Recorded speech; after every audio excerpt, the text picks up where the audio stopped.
Aujourd'hui, une petite vidéo où on va voir comment est-ce qu'il est possible de cadenasser un disjoncteur. Alors oui, il existe des petits appareils comme ça qui permettent de cadenasser un disjoncteur. Et concrètement, cadenasser un disjoncteur, ça a un intérêt bien particulier, c'est pour de la sécurité électrique. Alors voilà, là on a un ride-in avec plusieurs disjoncteurs, et puis imaginons, voilà, on a un problème électrique, et il faut intervenir sur cette ligne. Hop, on descend le disjoncteur, ça ouvre, il n'y a plus de courant sur tout ce qui se trouve en aval du disjoncteur, et on va pouvoir faire son intervention. Seulement, on est sur une installation qui est assez grosse, et on va dire qu'il peut y avoir un risque. Roger qui a plus de courant, qui vient, qui voit que le disjoncteur il est descendu, hop, il remonte le disjoncteur pendant que tu es en train d'intervenir, et voilà, je te fais pas un dessin. Donc pour éviter ce genre de risque, eh bien en fait, il existe des petits appareils comme ça qui permettent de cadenasser un disjoncteur. Alors, on a différents modèles qui s'adaptent à différents disjoncteurs parce que les disjoncteurs, il y en a des tonnes de sortes, et du coup, par conséquent, eh bien, on a différentes tailles, différentes façons de s'accrocher qui permettent de s'adapter aux différents disjoncteurs. Alors concrètement, on va en sortir un et puis on va regarder de plus près comment est-ce que ça fonctionne. Là, notre disjoncteur, si on le regarde de très près, ici, on peut voir que là, il y a des petites encoches avec des trous. Et puis là, on peut voir qu'on a une barre aussi, là, hop, là, et on l'a là aussi, là, voilà. Et bien en fait, cette petite encoche avec les trous, ça va permettre de venir, hop, mettre un petit comme ça, là, qui va venir ici, hop, par l'intérieur, bloquer notre disjoncteur. Et ça fait que du coup, ce disjoncteur, il ne pourra plus être réarmé, et on pourra faire une intervention sur la ligne dans des conditions de sécurité bien meilleures que si c'est juste le truc qui est descendu et puis on a quelqu'un qui vient, qui remonte derrière parce que lui, quand il branche sur la prise, comprend pas, ça marche pas, et c'est le disjoncteur qui est descendu, voilà. Donc lui, hop, il se met comme ça, et ensuite là, on a un trou, et ça nous permet de venir mettre, hop, un petit cadenas qu'on ferme. Voilà, et là, comme ça, du coup, il n'est plus possible de pouvoir remonter le disjoncteur, ni même de pouvoir retirer le petit outil de condamnation. Ensuite, pour le retirer, hop, on retire son petit cadenas, et puis là, on appuie, voilà, et puis, voilà, on le retire. Donc là, celui-ci, il permet de prendre le disjoncteur par l'intérieur, mais on en a un autre, là, celui-ci, le bleu par exemple, qui va pouvoir permettre de prendre le disjoncteur par l'extérieur, comme ceci. Et du coup, le rôle est exactement le même. On lui met le petit cadenas, comme ça, voilà. Et puis là, j'en ai encore un troisième modèle qui, lui, est plus large que les autres, mais du coup ne s'adaptera pas à ce type de disjoncteur. Il s'adaptera à des disjoncteurs plus gros, par l'intérieur, toujours. Le design des disjoncteurs, c'est vraiment quelque chose qui est spécifique à chaque fabricant. Et là, si on regarde, on a le même principe sur celui-ci. On a nos petits trous qui sont ici, mais par contre, ils ne sont pas tout à fait conçus pareil. Et par exemple, si on prend ce disjoncteur-là, eh bien, on va prendre celui-ci. Et là, concrètement, on voit que celui-ci ne monte pas, il pourra s'enlever trop facilement. Du coup, concrètement, un disjoncteur comme ça, il faudra par exemple préférer l'autre modèle qui, hop, viendra comme ça. Et du coup, là, ça bloque ici, comme ça.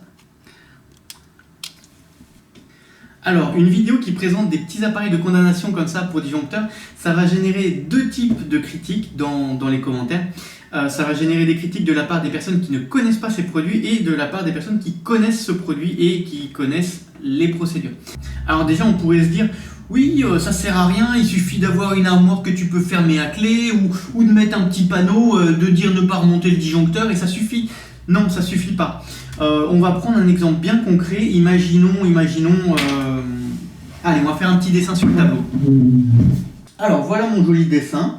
Imaginons, voilà, on a un fleuve et puis ici, on a l'extérieur et puis ici, on a un bâtiment.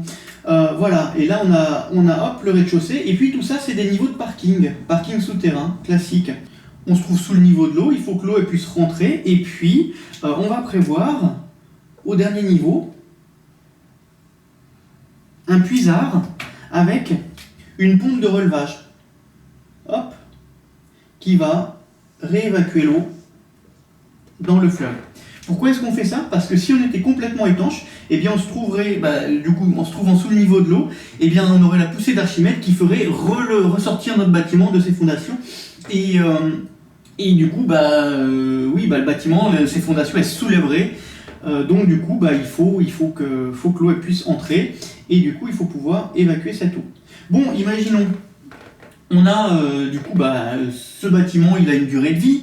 Et puis, la durée de vie de la pompe, elle est moins importante que la durée de vie du bâtiment. Donc, il va falloir la remplacer. On a notre électricien qui vient faire son intervention. Bim, il descend le disjoncteur et puis il commence à aller intervenir. Sauf que du coup, pendant ce temps-là, tu as des inondations qui se produisent, machin, voilà. Et puis, le gardien, il est au courant, mais hop, relève du gardien. À minuit, t'as le gardien de nuit qui vient, machin. Et lui, il n'est pas au courant. Il voit ça, il regarde ses caméras, il voit qu'il y a de l'eau qui commence à inonder les voitures, machin, tout ça. Et qu'est-ce qu'il fait? Il voit qu'il y a des voitures qui vont prendre l'eau potentiellement. Et du coup, il arrive sur l'armoire électrique, il ouvre, il y a un petit panneau écrit ne pas remonter le disjoncteur. Lui, il s'en fout, il va le remonter quand même. Sauf que derrière, il y a un mec, et ce mec, ça va le buter. Voilà. C'est vraiment histoire de se faire une idée, mais ce que je veux dire, c'est que tout est possible et on peut se retrouver très fréquemment avec des situations où on a quelqu'un qui vient remonter le disjoncteur derrière toi, même si tu l'as baissé. Des situations comme ça, il y en a des tonnes, et c'est vraiment pour être conscient du fait que même si tu baisses ton disjoncteur, même si tu as la clé d'armoire, que tu fermes l'armoire, tu peux avoir quelqu'un qui vient, qui te la remonte, ton petit panneau, le mec n'a pas savoir lire, on te l'enlève, on te remonte le disjoncteur. Et derrière, c'est des vies qui sont en jeu. Donc ça, concrètement, c'est des petits appareils qui peuvent sauver des vies. Alors maintenant, on peut également avoir des remarques de la part des personnes qui connaissent déjà ces petites choses. Et oui, en fait, donc ça rentre dans le cadre d'une procédure qui s'appelle la consignation électrique. Parce qu'il faut savoir qu'il existe des procédures bien particulières pour condamner une partie d'une installation électrique et intervenir sur cette partie de l'installation électrique. C'est pas juste, je mets mon truc, je mets le cadenas et puis je vais bosser. Non, il y a des procédures, elles sont d'ailleurs différentes dans chaque pays, que tu sois en France, en Belgique, en Suisse, peu importe. Tu peux avoir des petites nuances, donc donc concrètement, je ne peux pas expliquer en détail les procédures de consignation électrique, mais sachez simplement qu'il existe des habilitations électriques et que ces habilitations sont quelque chose d'important.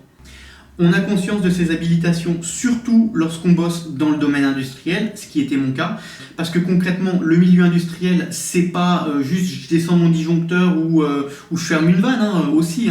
On a également des appareils qui permettent de condamner des vannes, parce que c'est pareil pour les vannes. Moi, j'ai travaillé dans tout ce qui était vapeur, eau surchauffée et chauffage urbain.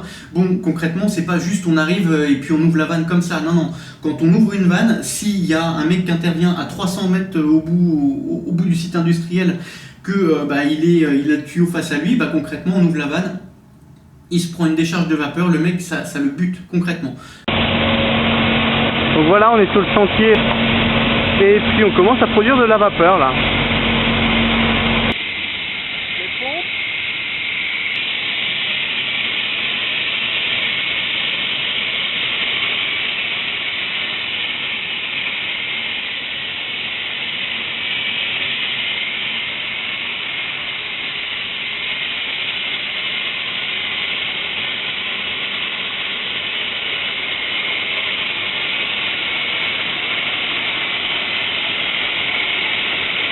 À l'occasion, il faudrait que je fasse une petite vidéo où je parle de mon parcours. Je pense que ça pourrait en inspirer certains.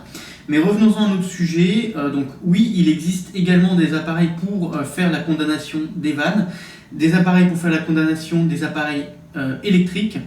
Et il y a des habilitations spécialement prévues pour ça, pour ceux qui sont amenés à manipuler les fluides, mais également il y a des habilitations pour ceux qui ne manipulent pas les fluides, mais ceux qui travaillent autour, au voisinage des fluides. Par exemple, pour l'électricité, on a B0V, B1V et B2V, V pour voisinage, voilà.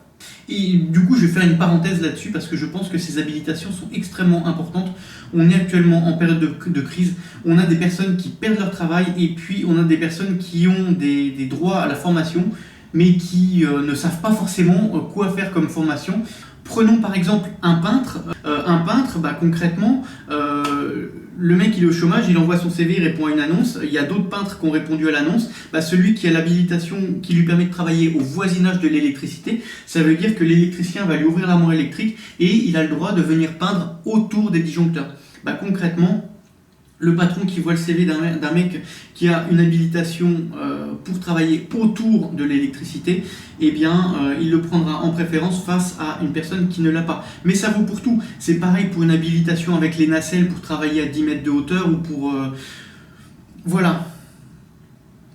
Petite parenthèse. Je voulais juste parler de ces petits appareils de condamnation et puis bon, j'ai un petit peu dérivé, mais voilà, grosso modo, sachez que ça existe. Ça coûte pas très cher quand on sait que ça peut sauver des vies. Moi, j'en ai dans ma caisse à outils et quand je fais des interventions que je sais que je descends un disjoncteur, j'en mets un petit, je lui mets son cadenas et puis voilà. Et on n'en parle plus, quoi. Je peux travailler sereinement sans avoir la surprise de quelqu'un qui vient remonter le disjoncteur. Voilà. Si ça t'intéresse, je te mets les liens de ces petits produits en dessous dans la description. Pour ma part, je te souhaite bon courage pour tes travaux. Travaille en sécurité, surtout avec l'électricité. Et puis, je te dis à plus tard pour la suite. Allez, ciao!